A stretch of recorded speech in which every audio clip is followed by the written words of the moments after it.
दोस्तों, नीतीश कुमार को बहुत बड़ा झटका लगा है। नीतीश कुमार के करीबी और जेडीयू के कद्दावर नेता रहे श्याम बिहारी प्रसाद ने पार्टी से इस्तीफा दे दिया है और सीधा उन्होंने कांग्रेस ज्वाइन कर ली है। कांग्रेस का हाथ श्याम बिहारी प्रसाद ने थाम लिया है और इससे जेडीयू को बहुत बड़ा झटका लगा है, क्योंकि श्याम बिहारी प्रसाद अपने इलाके में काफी कद्दावर नेता माने जाते रहे हैं। वैश्य समुदाय से वो आते हैं और बिहार में वैश्य समुदाय के प्रथम नेता के तौर पर भी उन्हें देखा जाता है। यानी कि वैश्य समुदाय के अगर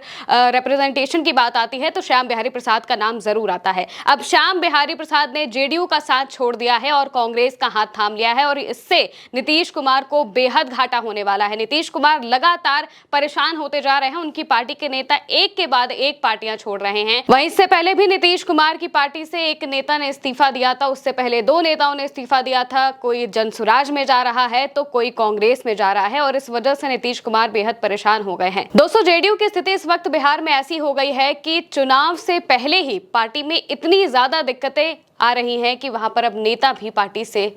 जाना चाहते हैं, पार्टी छोड़ रहे हैं। कई नेता जेडीयू के इस वक्त काफी असमंजस की स्थिति में है, क्योंकि जेडीयू की जो हालत है, नीतीश कुमार का जो नाम है वो धीरे धीरे जो कमजोर पड़ता जा रहा है, इसका सबसे ज्यादा असर जेडीयू में मौजूदा नेताओं को हो रहा है और वो भी अपनी राजनीतिक जमीन तलाशने की कोशिश कर रहे हैं। क्योंकि जिस हिसाब से बिहार में समीकरण चल रहे हैं, उससे इतना तो बिल्कुल पक्का हो गया है कि सरकार चाहे किसी की भी हो, नीतीश कुमार मुख्यमंत्री नहीं बनेंगे। और अगर इस बार नीतीश कुमार मुख्यमंत्री नहीं बनते हैं तो जेडीयू में भयंकर तरीके से भगदड़ मचेगी। चुनाव के रिजल्ट आने के बाद जेडीयू में जो हालत देखने को मिलेगी वो इससे कई गुना ज्यादा बदतर होने वाली है, क्योंकि अभी से ही अगर नेता पार्टी छोड़ रहे हैं, इसका मतलब है कि पार्टी में कुछ ना कुछ तो दिक्कतें चल ही रही है। वहीं दूसरी तरफ प्रशांत किशोर जेडीयू के नेताओं पर अलग अलग आरोप लगा रहे हैं। अशोक चौधरी पर 200 करोड़ रुपए की बेनामी संपत्ति होने का आरोप प्रशांत किशोर ने लगाया और इसके बाद जेडीयू के ही नेता जब अपने नेताओं से किनारा करने लगे, अशोक चौधरी से जब वहां जेडीयू के प्रवक्ता ने कहा कि आपको स्पष्टीकरण देना चाहिए इस पर, तभी से नेताओं में और ज्यादा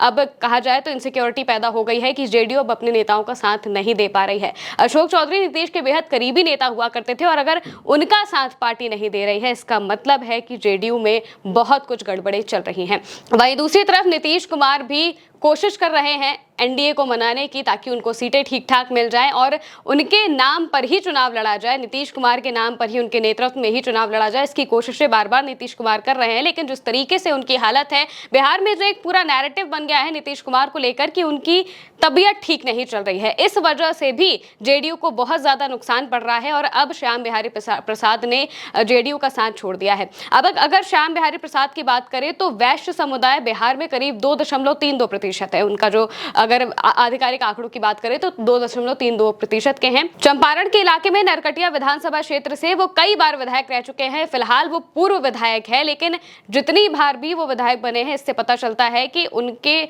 जो वर्चस्व है उस इलाके में वो काफी बड़ा है और उनके जाने से पार्टी को सबसे ज्यादा नुकसान पहुंचेगा, क्योंकि श्याम बिहारी प्रसाद आज से जेडीयू से नहीं जुड़े थे, बल्कि वो काफी पुराने नेता हैं और कई बार वो नरकटिया से जो चुनाव भी जीते हैं, विधायक रहे हैं और वहां पर लोगों के लिए उन्होंने काफी काम भी किया है।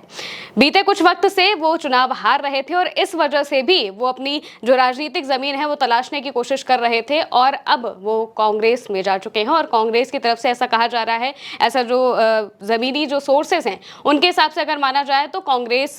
से की तरफ से वो विधानसभा का चुनाव लड़ सकते हैं रक्सौल से। रक्सौल सीट से हो सकता है कि कांग्रेस उन्हें टिकट दे दे और अब जिस तरीके से वो कांग्रेस में शामिल हो गए हैं, इससे जेडीयू को बहुत बड़ा झटका लगा है। नीतीश कुमार की जो जमीन है वो लगातार कमजोर पड़ती जा रही है, उनका जो नींव है वो कमजोर पड़ती जा रही है, क्योंकि नीतीश कुमार के बार बार जो नेता हैं वो इधर उधर भागने की कोशिश कर रहे हैं, क्योंकि अब उन्हें भी समझ में आ रहा है कि जेडीयू की स्थिति आने वाले दिनों में बिहार में कैसी होने वाली है। एक तरफ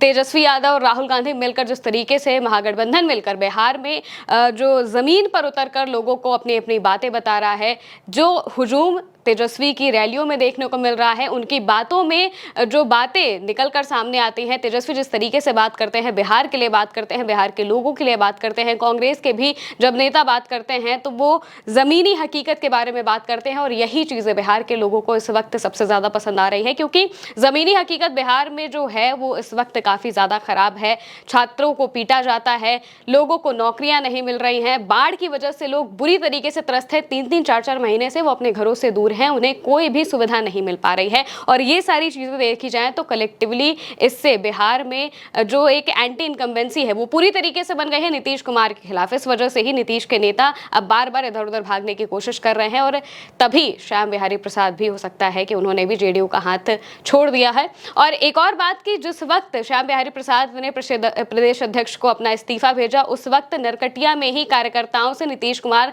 संवाद कर रहे थे, बातचीत कर रहे थे, उन्हें बता रहे थे कि भाई आने वाले चुनाव में क्या करना है, किस तरीके से चुनाव लड़ना है, कैसे इस क्षेत्र को मजबूत करना है, बाकी सारी बातें कर रहे थे। लेकिन तभी उनके इतने कद्दावर नेता इस्तीफा दे देते हैं और सीधा कांग्रेस में शामिल हो जाते हैं। कांग्रेस की तरफ से अब श्याम बिहारी प्रसाद विधानसभा का चुनाव लड़ सकते हैं। अब देखना होगा कि कांग्रेस उनके टिकट का ऐलान कब करती है। वहीं दूसरी तरफ नीतीश कुमार अब क्या करेंगे, किस तरीके से वो बिहार में अपनी जो जमीन है जो लगातार कमजोर हो रही है उसे मजबूत करने का ट्राई करेंगे। फिलहाल के लिए मेरे साथ इस खबर में इतना ही। आप देखते रहिए उल्टा चश्मा यूसी।